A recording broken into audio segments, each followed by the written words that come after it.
আপনারা জানেন যে জাতীয় পরিচয়পত্র সংশোধনের বিষয়টা আমরা স্থগিত রেখেছিলাম। কয়েকটা ফিল্ডে স্থগিত থাকবে, কারণ হচ্ছে যে আমরা ভোটার তালিকা ফাইনাল করছি।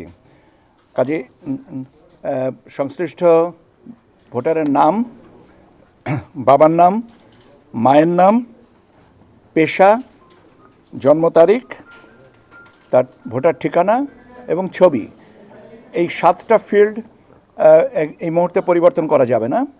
আমরা ভোটার তালিকাটা ফাইনাল করার পরে কমিশনের সিদ্ধান্ত নিয়ে যদি ওপেন করা যায় এই 7টা ফিল্ডেও সংশোধনের প্রস্তাব আমরা বিবেচনা করব।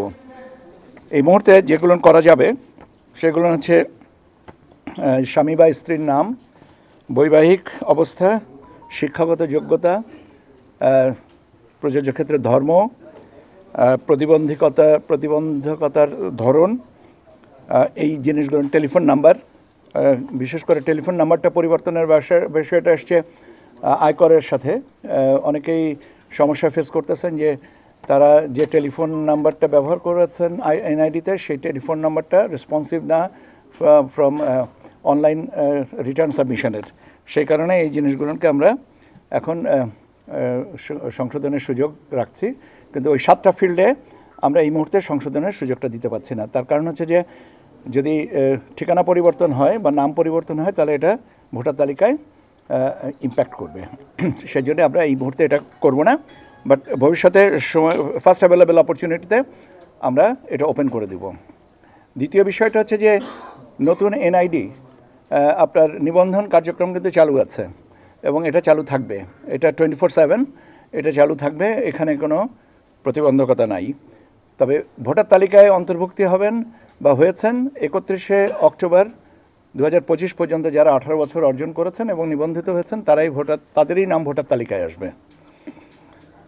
আউট অফ কান্ট্রি ভোটিংয়ের ব্যাপারে আমরা বলেছিলাম যে 18ই ডিসেম্বর পর্যন্ত সময়সীমা, ওটাকে বাড়িয়ে 25শে ডিসেম্বর মধ্যরাত, 25শে ডিসেম্বর বাংলাদেশ স্ট্যান্ডার্ড টাইম অনুযায়ী আমরা 25শে ডিসেম্বর পর্যন্ত আরও 1 সপ্তাহ বাড়ানো হয়েছে।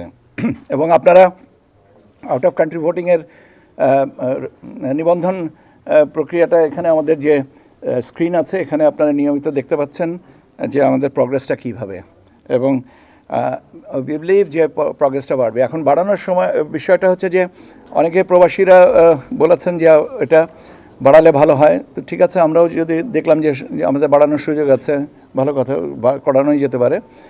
আর দ্বিতীয় জিনিসটা হচ্ছে যে যে সমস্ত জায়গায় টেকনিক্যাল গ্লিচগুলো ছিল সেগুলো আপাতত নেই, এবং এখন সারা বিশ্ব থেকে যে কোনো জায়গা থেকেই আমাদের এই অ্যাপ ডাউনলোড করে যে কেউ ভোটার নিবন্ধন রেজিস্ট্রেশন করতে পারেন ফর ভোটিং। আর ICPV, in country postal vote, এটার তফসিল ঘোষণার পর থেকে 15 দিন মেয়াদে আমরা আপনার নিবন্ধন প্রক্রিয়াটা চালু করব। তো এখন আপনারা বারবার করে জিজ্ঞেস করছেন তফসিল ঘোষণা হবে কবে। ওই যে তারিখে 15 দিন হবে ওই তারিখের থেকে 15 দিন আগ পর্যন্ত, ঠিক আছে?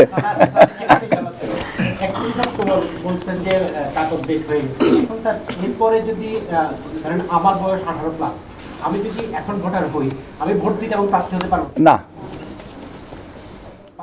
একটা ছোট্ট উত্তর না। কেন? আপনি তো ভোটার তালিকায় অন্তর্ভুক্ত হননি।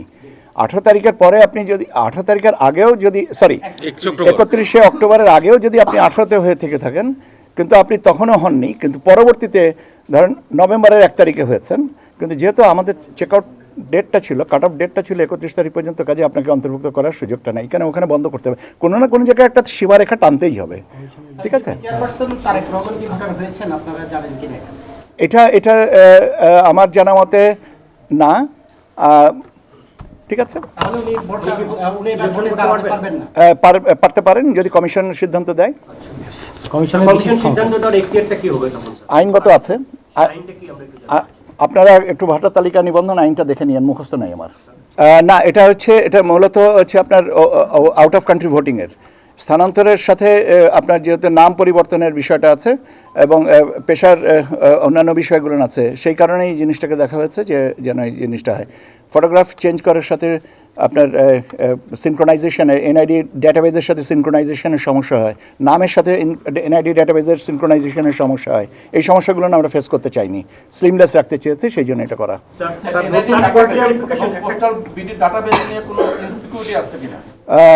আল্লাহর মেহরবানিতে এখন পর্যন্ত নেই, ভবিষ্যৎ জানি না। ক্লারিফিকেশন, আপনি বলছিলেন যদি ইলেকশন কমিশন চায় যে কেউ পরে ভোটার হতে পারবেন, এটা কি শুধু তারেক রহমানের জন্য প্রযোজ্য কিংবা অন্য কারো? আপনাকে আমি যে কেউ বলেছি, এটা শুধুমাত্র আপনি একজনকে ব্যক্তিগতভাবে একজনকে চিহ্নিত করছেন, আপনি কেন একজনকে ব্যক্তিগত করছেন, এটা আপনার ক্ষেত্রেও হতে পারে।